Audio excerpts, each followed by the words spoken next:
नमस्कार.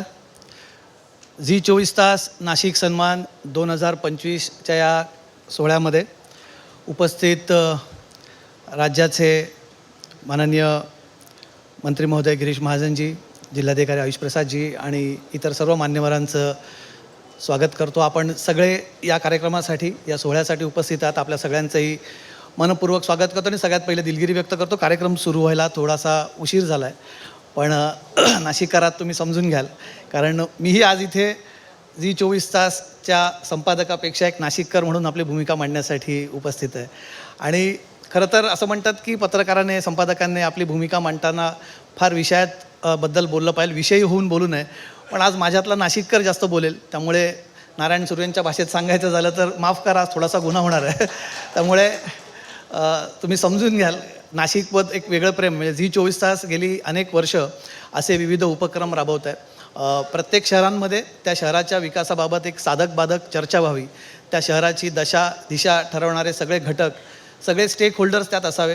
त्या दृष्टीने त्या शहरातल्या, त्या जिल्ह्यांमधल्या त्या ठिकाणच्या सगळ्या समस्या आणि त्या विकासाला चालना देणारे तिथले जे ग्रोथ इंजिन्स आहेत त्या सगळ्यांना एकत्रित घेऊन दिवसभराच्या अशा चर्चा व्हाव्यात. हा उपक्रम आम्ही वेगवेगळ्या शहरांमध्ये राबवला, पुण्यात राबवला, मुंबईत राबवला, संभाजीनगर, नागपूर, अशा विविध शहरांमध्ये आम्ही हा उपक्रम राबवतो आहे.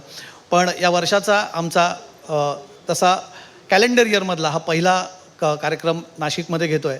का पहिला कार्यक्रम नाशिकला, हे आता वेगळं सांगायची गरज नाही, मी मगाशीच सांगितलं. नाशिक का चॅनलसाठी सुद्धा आणि माझ्यासाठी व्यक्तिगतसुद्धा हे फार महत्त्वाचं शहर आहे.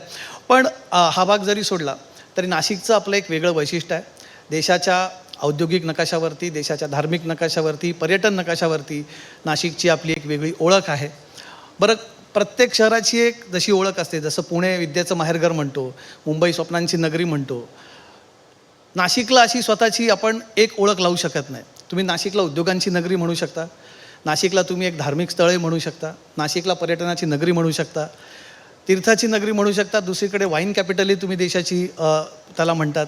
नवीन नवीन शिक्षणाचे ॲव्हेन्यूज नाशिकमध्ये ओपन होत आहेत. त्यामुळे अशी एक ओळख ज्या शहराला देता येत नाहीत, विविध अंगी विकास ज्या शहराचा होतो आहे. नाशिक फक्त इन्फ्रास्ट्रक्चर वाईज चौफेर वाढत नाही आहे, तर या सगळ्या दृष्टीने नाशिक वेगवेगळ्या क्षेत्रात वाढतं आहे, उंच भरारी घेतं आहे. आज हे म्हटल्यास अतिशयोक्ती ठरणार नाही की महाराष्ट्रामध्ये पुणे मुंबईनंतर सगळ्यात जास्त लक्ष उद्योजकांचं किंवा सर्व क्षेत्रातील व्यक्तींचं असेल तर ते 100% नाशिक या शहरावरती आहे. अत्यंत सुंदर असं एक नाशिकला लागलेलं भौगोलिक वातावरण नाशिकचं. कोणीही नाशिकला आलं तर ती व्यक्ती नाशिकच्या प्रेमात पडते. म्हणजे नाशिकची लोक आमच्यासारखी थोडीफार मुंबईला जातात, पण अनेकांना आजूबाजूंमधून सुद्धा नाशिकमध्ये यावंसं वाटतं. आणि नाशिकमध्ये आपण या नाशिकच्या ग्रोथ इंजिनमध्ये कशा प्रकारे सहभागी व्हावं असं वाटतं. आणि नाशिकला जसं मगाशी म्हटलं की वेगवेगळ्या नाशिकच्या ओळखी आहेत आणि तुम्ही एका कुठल्या ओळखीमध्ये नाशिकला असं फिट करू शकत नाही. म्हणजे बघा ना, म्हणजे नाशिकला तुम्ही रामायणातला तुम्ही एकीकडे म्हणतो की रामायणातला एक पौराणिक दाखले दिले जातात, प्रभू श्रीरामचंद्रांच्या पदस्पर्शाने पावन झालेलं नाशिक असं म्हणतात. आणि आजही नाशिकची एक अत्याधुनिक यंत्रांची नगरी म्हणून सुद्धा नाशिकची ओळख असते. या दोन टोकाच्या तुम्हाला नाशिकची ओळख बघायला मिळते. असं भाग्य फार कमी शहरांमध्ये येतं. 12 वर्षांनी पूर्वी असं नाशिकची एक फार मोठी जी पूर्वांपार चालत आलेली ओळख आहे की दर 12 वर्षांनी कुंभमेळा व्हायचा आणि कुंभमेळ्याचं तीर्थ घ्यायला लोक 12 वर्षांनी यायचे. आणि आता वाईन कॅपिटल झाली आहे, त्यामुळे त्याच्यासाठी सुद्धा अनेक भागातून लोक नाशिकमध्ये येतात. अशा वेगवेगळ्या ओळखी एकाच वेळेस हे शहर आपलं मेंटेन करतं. जसं मी म्हटलं की शिक्षणातही असेल नाशिक, तर दुसरीकडे पर्यटनातही नाशिक असतं.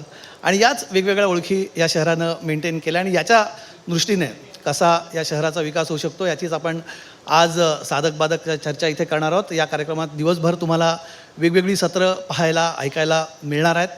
तुम्ही सर्वांनी त्यात सहभागी व्हावं अशी अपेक्षा. फार बोलत नाही, कार्यक्रमाला ऑलरेडी उशीर झाला आहे. खरं तर खूप बोलायचं होतं, पण आता तुर्तास इथेच वाणीला विराम देतो आणि पुढच्या सत्राची सगळं सूत्र माझ्या सहकाऱ्यांकडे सोपवतो. पुन्हा एकदा सगळ्यांचं स्वागत. धन्यवाद.